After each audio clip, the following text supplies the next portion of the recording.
Hello. Sorry I'm starting a little late today. I wanted to still at least do the 15 minutes of positivity again.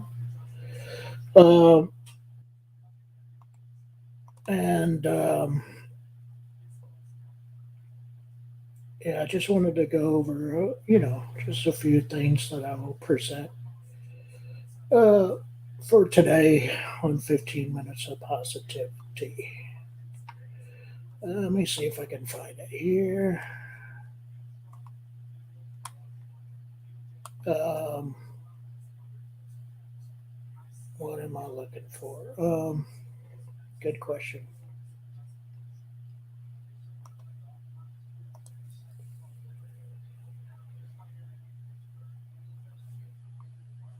But um,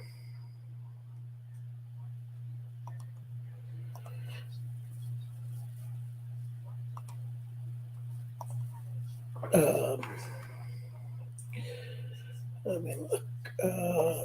Present something here. Hold on, if I can find it.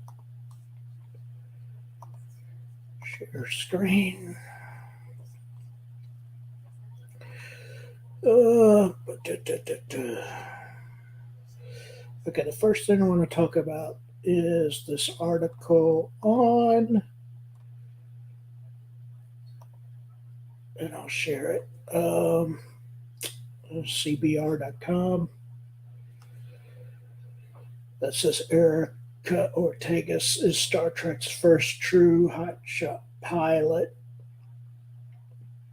Um, no, she's not. I don't know why they got to convince us that this stuff is the first time it's ever happened. They compare her in this article to Han Solo and Starbuck in the re imagined Battlestar Galactica. Uh,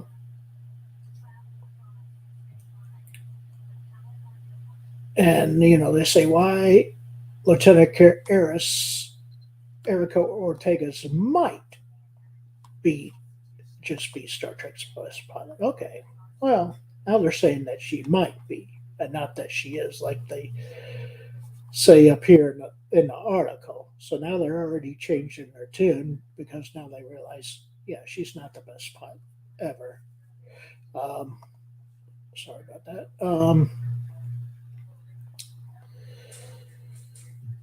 And they say before um, that the most iconic. I'm going to highlight this main section here. Um, the most iconic of the helm officers was Hikaru Sulu, who went from flying the Enterprise to be captain of the USS Excelsior.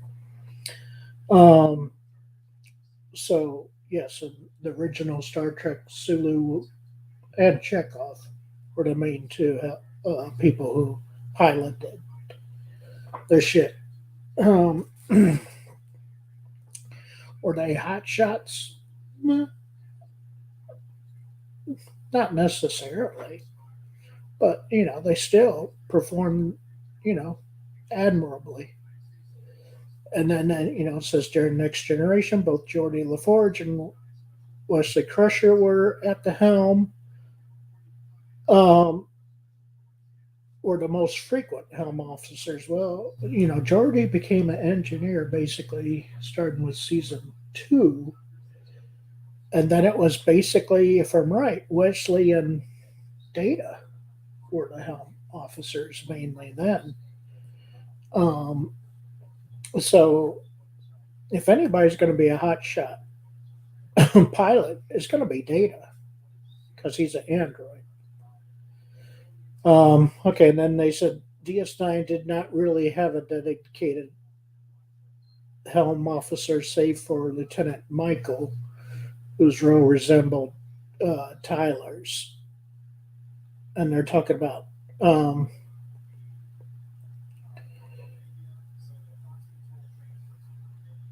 that this Tyler was in the first failed Star Trek pilot. Um,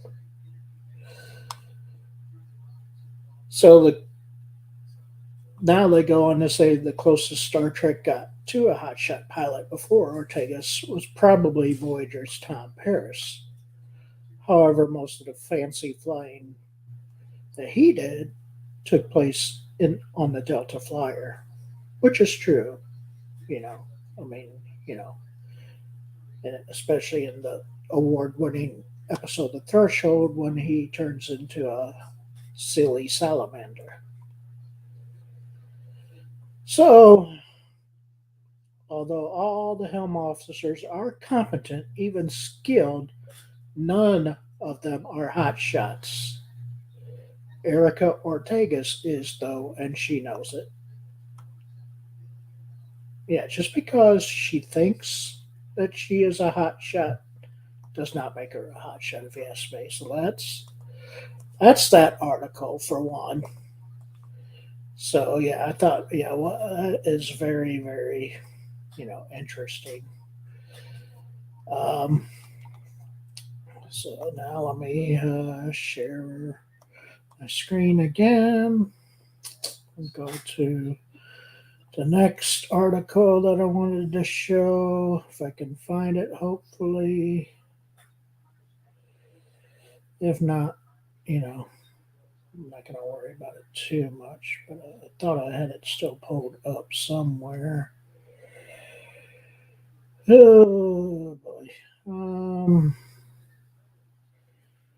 I might not be able to find it. Yeah, I guess I can't find it. Okay, well, whatever. So cancel that. I'm not going to worry about it. But there was an article. Maybe I can find it somewhere. Um, um, oh yeah, and then there's another article on TrekMovie.com that talks about during San Diego Comic Con how the episode featuring Mariner and Boimler will be screened early to people attending the Comic Con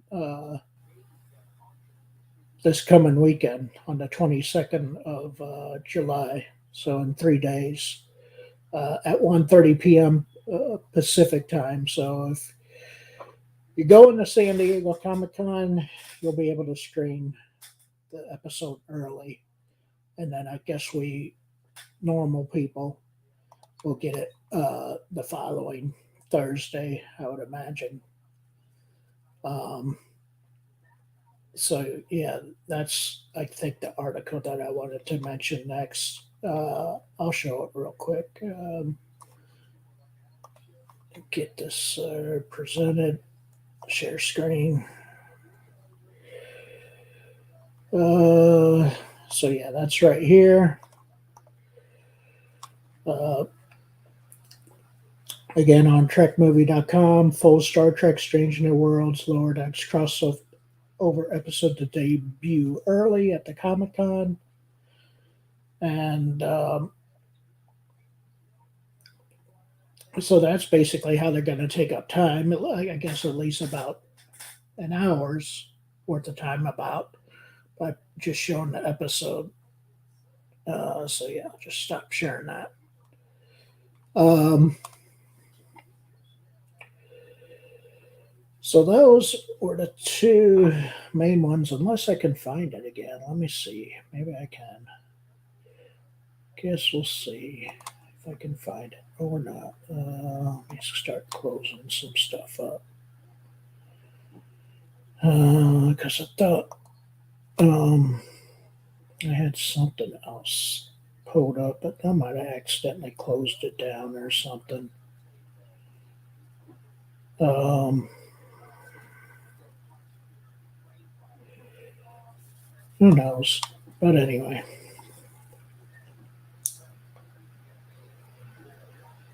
Um,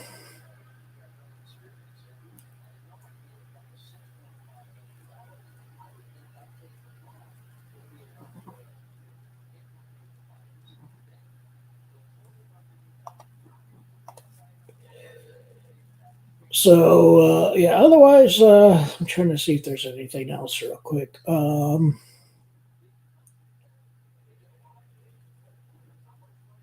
Or not. Um,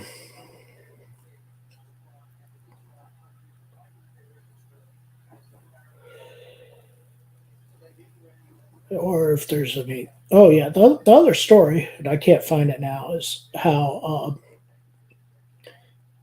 Disney is desperate for money, and they're considering selling a bunch of their Disney stuff to Apple for like $8 billion or something like that.